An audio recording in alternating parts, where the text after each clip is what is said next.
Are your China investments safe? We shouldn't fund our own destruction. 3 witnesses at a House hearing revealing the pitfalls of doing business in China. If you're betting on stimulus, you're going to lose money again.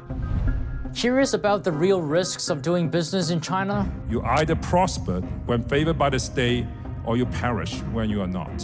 One of the most connected businessmen in the country sharing his biggest lessons. Secretary Yellen gets back to traveling, with India and Vietnam trips planned after her recent return from Beijing. The battle against fentanyl, what's the biggest obstacle? U.S. officials revealing a hidden force behind the deadly crisis. What do you think? Let us know below and subscribe if you haven't already.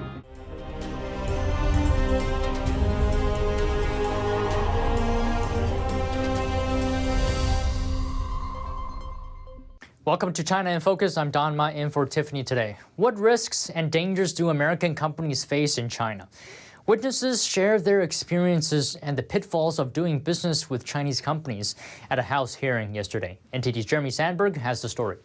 The committee will come to order. Thursday's hearing was called Risky Business, Growing Peril for American Companies in China. It's time for American corporate executives to take off the golden blindfolds and stare with clear eyes at the growing peril of doing business in China.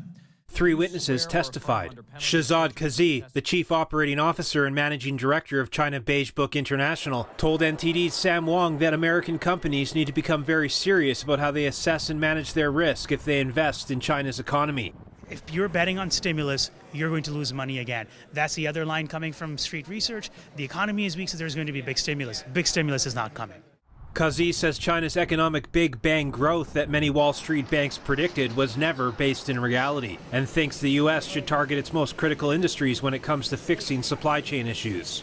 I think the focus needs to be on the most important industries and the most important sectors where there is a real national security threat to the United States, or where there's a legitimate need to have a diversity of suppliers.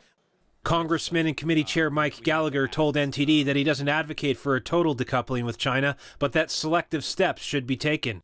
De-risking, decoupling, diversifying, whatever you call it, the principle is, A, we shouldn't fund our own destruction, B, we should have a clear-eyed assessment about the risks of doing business with China, and then C, in certain key areas like microelectronics, quantum, energetics, pharmaceuticals, we need to reclaim our economic independence so that we're not subject to the economic coercion of the Chinese Communist Party. Gallagher says he hopes the business community will listen and de-risk or selectively decouple on their own, but thinks ultimately it will take legislation.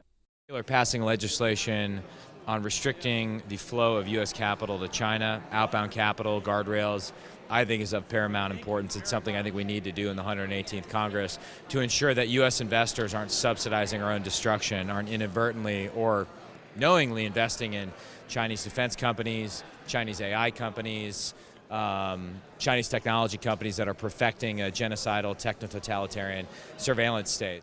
The committee on the CCP's next hearing will be on the Biden administration's China strategy next Thursday. Jeremy Sandberg, NTD News.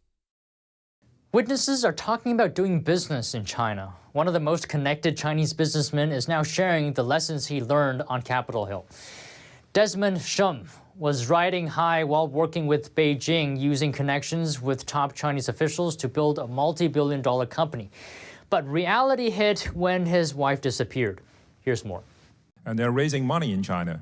A rare insider account of doing business in China. Desmond Shum used to be one of the most connected businessmen in the nation, his relationships reaching all the way to the very top of the Chinese government.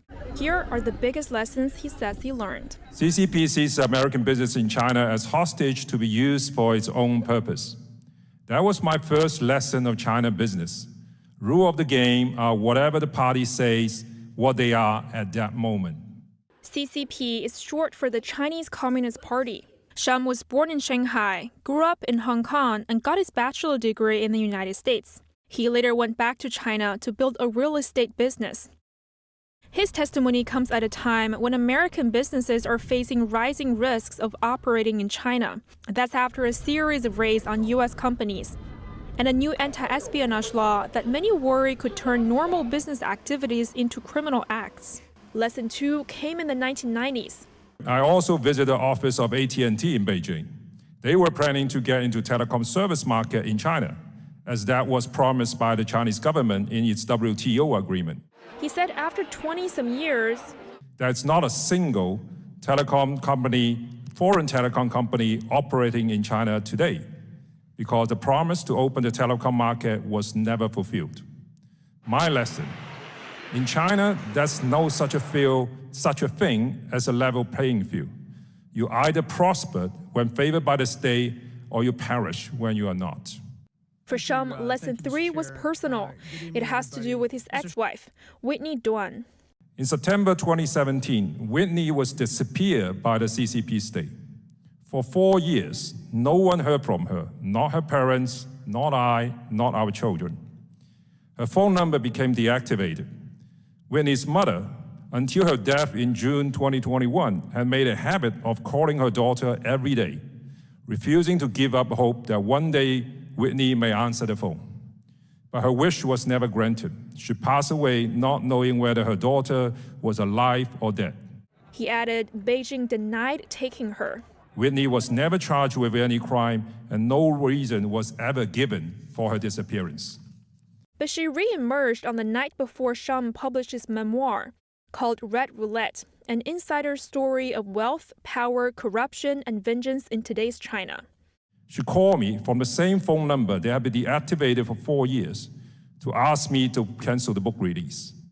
The moral of the story for him, political power trumps everything else in China, and the Chinese Communist Party is above the law. Shum left China in 2015 and is now living in the UK. Treasury Secretary Janet Yellen is back on the move. Next, she's slated to visit India and Vietnam, two nations where she's urged U.S. companies to migrate their operations. Here's her itinerary. She'll attend a meeting for global economic officials in India from July 16th to the 18th. From there, she'll head to Vietnam for the 20th and 21st. The scheduled trips come just after her time in neighboring China, where she told Beijing officials she didn't support decoupling. India and Vietnam have become points of contention in the U.S.-China trade war. From 2018 to 2022, trade between the U.S. and India buoyed from $87 billion to a whopping $130, while U.S.-Vietnam trade surged from just $60 billion to $140. Those figures helped along by Washington's tariffs on Chinese products. On the other side, U.S.-China trade broke records last year, but American investment in the country has plummeted. Now, the White House is grappling to safeguard national security and supply chains. To do it, it must balance two issues: offering alternatives to investing and producing in China, and skirting Beijing's wrath. The ban on TikTok inside Texas state institutes, now facing a challenge in court. The Knight First Amendment Institute, part of Columbia University, is leading the charge. The group filed the suit on behalf of the Coalition for Independent Technology Research, which studies the impact of technology on society. The suit takes direct aim at the ban's impact on public universities, saying it compromises academic freedom and hinders important research. The filing comes amid growing concern that TikTok could be a threat since it's owned by ByteDance. The Chinese developer has been accused of helping the communist regime surveil human rights activists. The concern with TikTok is that China could use it to spy on the U.S. So far, there's no evidence Beijing has accessed personal information of U.S.-based TikTok users. Other states have also passed limited TikTok bans, and Montana passed a ban for all users in May. It takes effect in January. 2 lawsuits have been filed there. Chinese money launderers are a major obstacle in the fight against fentanyl. That's according to U.S. law enforcement officials who testified before a House committee Thursday. Here's what they have to say. The Mexican cartel's ability to traffic deadly fentanyl into the United States is greatly enhanced by Chinese money laundering organizations. Steve Kagan is an investigator with Homeland Security. He was one of several witnesses to testify before a House Homeland Security subcommittee on Wednesday. Witnesses said Chinese money launderers are a major obstacle in the fight against fentanyl. These organizations have a vast global infrastructure to clean illicit proceeds for various criminal organizations, mostly including Mexican cartels. Another witness, who works with the Director of National Drug Control Policy, said that China is a major producer of the precursor chemicals for fentanyl. However, the Chinese Communist Party, or CCP, is refusing to do its part to stop the production of the chemicals. He says the CCP sometimes even helps transnational criminal organizations to manufacture and distribute the deadly drug. They hold a major role in this problem, and they should, as any great nation, hold a major role in its solution as well. And we look forward to them engaging with us and doing that. He said that Chinese money laundering operations are making drug dealers richer at a faster pace than ever. Money laundering that would have taken weeks or months in the past now takes just a few hours because it's gone digital. Witnesses said Chinese organizations partly use cryptocurrency and electronic banking on the dark web to disguise and move their profits. Another witness, who works with the DEA, said that just last month his agency exposed Chinese involvement in fentanyl production. DEA agents charge 8 Chinese citizens and, for the first time, 4 Chinese companies with conspiracy to manufacture and import fentanyl into the United States. These individuals and companies sold enough precursor chemicals to produce millions of potentially deadly doses of fentanyl. While we've had some success, there's clearly more work to do. Witnesses said Mexican cartels not only sell fentanyl for what it is, they also add it to other drugs and to counterfeit medications to enhance their effects. Many fentanyl victims didn't know they were consuming the substance. Has President Joe Biden done enough to challenge China? Republicans question the administration for being too soft on China. According to State Department spokesperson Mike Miller, the U.S. is clear-eyed about the challenge and its actions back that up. He made the comment in response to criticism received on Tuesday. When the chairman of the Republican-controlled House Foreign Affairs Committee, Michael McCaul, subpoenaed Secretary of State Blinken, that's for documents related to the administration's actions against China. McCaul also accused the State Department of weakness in the face of Chinese aggression. Miller responded that, quote, since President Biden has taken office, this administration has issued a record-setting number of sanctions, export controls, and competitive actions against China. Adding, the White House has been so tough that Chinese officials have repeatedly complained. Both sides of the aisle have become increasingly hawkish toward China. What's more, the early stages of the 2024 presidential race have kicked off, with Republican contenders competing to take a tough stance on Beijing. At the same time, the Biden administration is attempting to stabilize relations with China through high-level visits, including those by Secretaries Blinken, Yellen, and the upcoming trip by U.S. climate envoy John Kerry. Next, an update from the UK. Too much focus on short-term economics rather than long-term risks. That's the word from a parliamentary committee on the current British government. According to the chairman of the Intelligence and Security Committee, Britain's approach to the national security threat posed by China is, quote, completely inadequate. During our inquiry, the committee found that the level of resource dedicated to tackling the threat posed by China's approach has been completely inadequate. The lawmaker pointed out that they haven't seen any responsibility for countering Chinese interference activity in the UK, while noting that Chinese aggression has targeted the UK.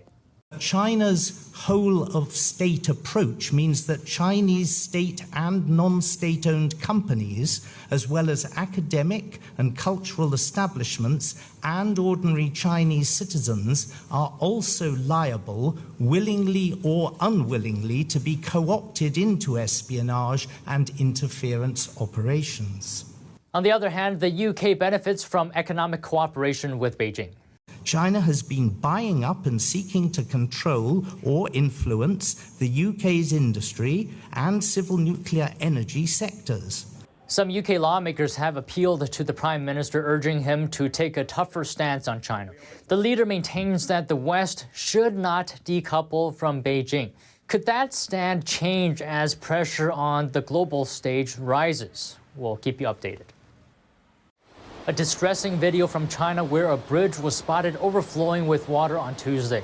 That's after heavy rain hit the area. The bridge is located in China's southeastern Sichuan province, where over 40,000 have now been evacuated.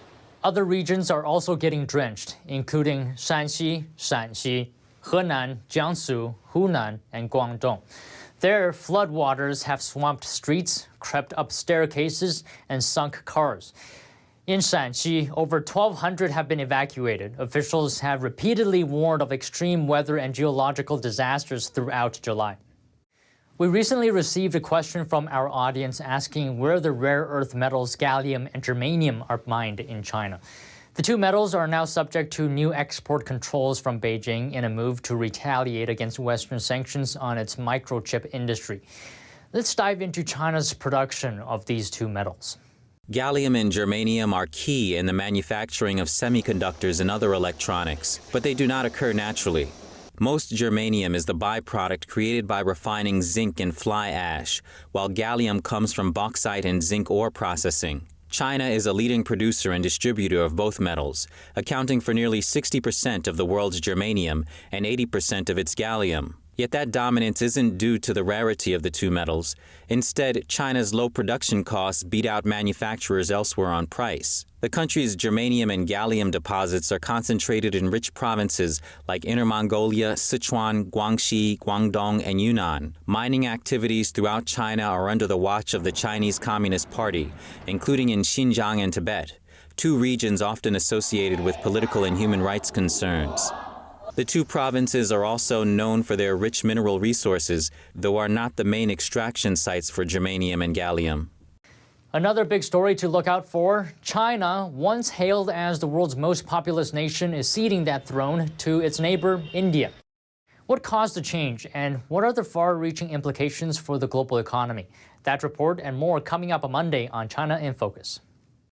And that's all for today's China in Focus on YouTube. We're now sharing a shortened version of a program here after being demonetized for 2 years. Here's what to look out for in our second half. China has imposed export controls on two vital materials for computer chips and technology. The rare earth metals are called gallium and germanium. But here's the twist. According to a geopolitical analyst, China's controls have actually failed.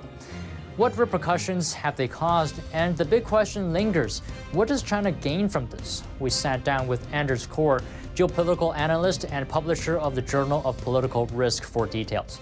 The full episode is available on our partner platform Epoch TV. To sign up, click the link down below. Thanks for watching China in Focus. I'm Don Ma.